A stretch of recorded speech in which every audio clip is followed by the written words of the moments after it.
Hello and welcome to this week's Rat Chat. We're here with President, GM, and part owner Deanna Beaman.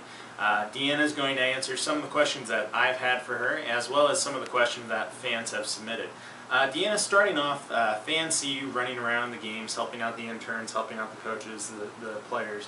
Can you give the fans a little bit of a background of where you come from, how you became part of this Richmond RiverRats organization? Yeah, I actually am from Richmond, grew up here, and went to Richmond High School and then graduated with a sports management degree and was able to land an internship with the Richmond Roosters, which was the first, one of the first minor league teams here with the independent leagues with the Frontier League. And so I came in, did 2 years with them as an intern, and so definitely got my feet wet from the ground up with much of what y'all are doing with our team now. Moved into group sales, spent 3 years in group sales, then moved into corporate sales here in the county area with the team, and just became more and more involved. And I also had the fortunate opportunity to work with John Cate and learn the baseball side along with the business side. So that's kind of what brought me to the position and being able to take over as GM with the Roosters. When that team sold, I went and spent 3 years with Junior Achievement, which is a nonprofit organization focusing on education, and then had an opportunity to work with some people to bring another team back to the community. So, and certainly when that opportunity came up, you know, we kind of perked up and said, hey, yeah, we want to try to do this, and let's do this the right way and make some changes that we knew need to be made. And we've put that ownership group together and moved forward, and here we are 5 years later, celebrating 5 years with the team. Now, you mentioned you work for a nonprofit organization. The team does a lot of appearances, especially with the third grade academy. How important is it to you for the players to go out into the community and help out? I think it's one of the #1 things that we can do for the community. I mean, we bring a team in of guys that are from all over the United States, and we put them into a community where they don't know a lot of people, they don't know the businesses, and so it's really our job as a staff and as an organization to make that connection between a player and the community. And so we go out looking for opportunities to do that. And the season is such a short time, it's only 12 weeks, and so to be able to spend those 12 weeks with our players, and we do baseball camps and reading appearances, we take our mascot out, I think it's really important, because I think one of the things that connects a community to a team is knowing someone who's on the field and wanting to come out and support them, and having spent some time with them and getting to know them. So I think that's really, really important overall for our team. Now, what some of the fans may not know is Deanna's husband, Scott, is the public address announcer, so you hear him on the speakers during the game. She is also the proud mother of 2 twin toddlers, Hannah and Ellie. What has it been like to be the president and GM of this team while also being a mother at home? It's very challenging, but I love what I do. I love my family and I love my work. And so trying to find the median where all of that can be managed and work is often a challenge. But I have the support of my family with that, and certainly the support of this ownership team, and being able to kind of manage all of those different aspects. But it's very exciting for me. I love the opportunity to be in the business that I'm in. And somewhat be an entrepreneur in that fact of being able to coordinate some ownership groups to come together to create this team. So very excited about both of those aspects. All right. Now, some more personal questions. Did you play any sports growing up? I actually played soccer growing up. Played that up until high school, and was very active with that, but no sports other than that. Now, how do you switch from soccer to baseball? Well, it's really no switch. I still love the game of soccer, and my passion is obviously the game of baseball. And so my passion is the game of baseball, but also the business and how you run that and how you make baseball just a form of entertainment for our fans. And so that's the part I love about it. Deanna always has the coaches in pregame and postgame. So far, who's the funniest coach?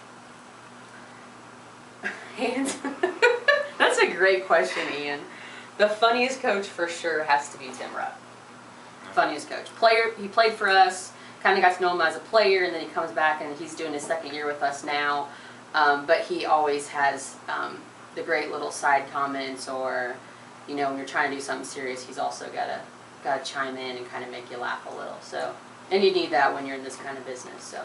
Yeah. If you don't know if you hear any munching going on in the background, Tim's pounding away a little bit of Wendy's right now. So. At my desk, nonetheless, right? Just so you know, that's where the funny comes from. The office staff has pretty much been divided on a major topic so far this year between Patrick Van Dalwick and Michael Chiaro. Okay. Who has the best hair between the two?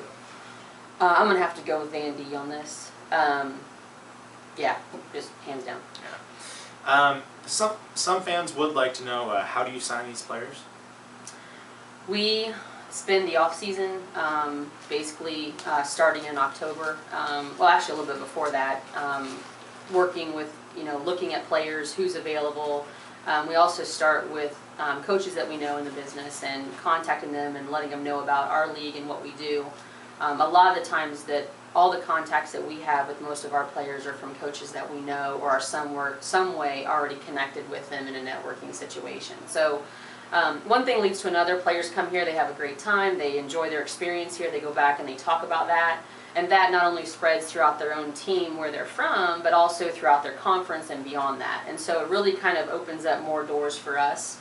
Our focus is to make sure that that player is taken care of from the time they arrive until the time they go home, both on and off the field. That's our commitment to them. And so we want to follow through with that. But that's usually how we go about doing that. Coaches will send us summaries on players and reports on them, and then we kind of take a look at how that fits into our overall plan for the team that year. Sometimes it gets down to the point where you're in the season and you have injuries that come up, and you have personal things that happen with these particular players, and we have to kind of manage all that. And it's not just as easy as having access to all 28 guys at the exact same time. So we try to manage that, and you know, there are things where we're looking at, especially within a pitching situation where we have pitchers who are on pitch, they're on pitch counts or so many innings in the summer, and so we've got to try to find a way to manage all that. So while we want to put a good product on the field and we want to win, we also have to deal with the parameters that we have set. And the final question probably will be your favorite. What's your favorite RiverRats memory?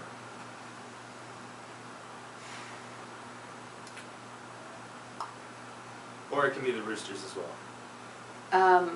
Well, with the Roosters, hands down, our back-to-back championship years in 01 and 02 were full of excitement the entire season, and being so close and then being able to repeat that the following year. I was just glad to be able to be a part of that organization and experience that from the get-go. For the RiverRats, I think right now my overall memory is the people that I meet and the people that I come in contact with, and hopefully the impact that they have on me when they come in, and I can learn from them, and hopefully people that I talk to or fans or folks that work for us have the opportunity to learn things from me. I mean, I want that to be a swinging door kind of deal where they can learn from me and I can learn from them. So some of those best times, I think, are just you know, sitting around talking after a game where some things have just gone crazy, or it's been a great night, and you're just kind of reminiscing on all those things. So I think it's a combination of those two, really. Okay. Well, thank you for taking the time out of your busy schedule to stop by and chat with us today. Thank you. This has been Rat Chat with Deanna Beaman. Stay tuned for the Catcher's Crew later this week.